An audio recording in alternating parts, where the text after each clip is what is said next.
मुरुड तालुक्यात मुसळधार पाऊस होत असून अतिवृष्टीमुळे साळा व मुरुड रस्त्यावर चिकणी पूल खचलाय। अनेक ठिकाणी रस्त्यावर डोंगर भागातून माती वाहून आली आहे, तर जोरदार पावसामुळे उसरोली आदाड खारदोडकुले गावात पाणी शिरले। एकदरा गावात मध्यरात्री संरक्षक भिंत पडली, तर सावली गावानजीक रस्त्यावर दरड कोसळून काही काळ वाहतूक ठप्प झाली होती।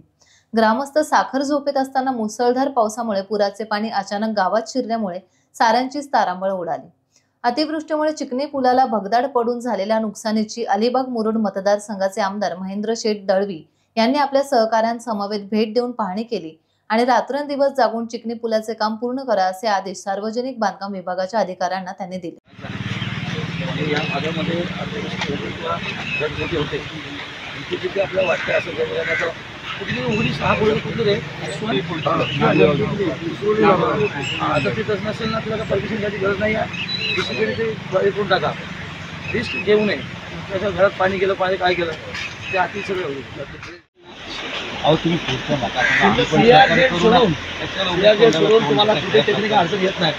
ज्या ज्या एजन्सी हे असतील त्यांचं सांगायचं, NDP असेल किंवा राज्य असेल तुम्ही काय सांगा ना, ते वास्तव पण ओके करून घ्या।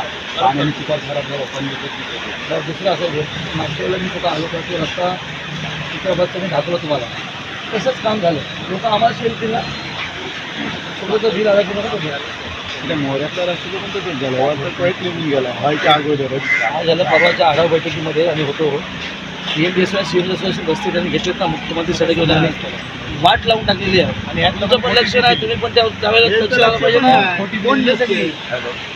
आम्ही फोन यायला मागत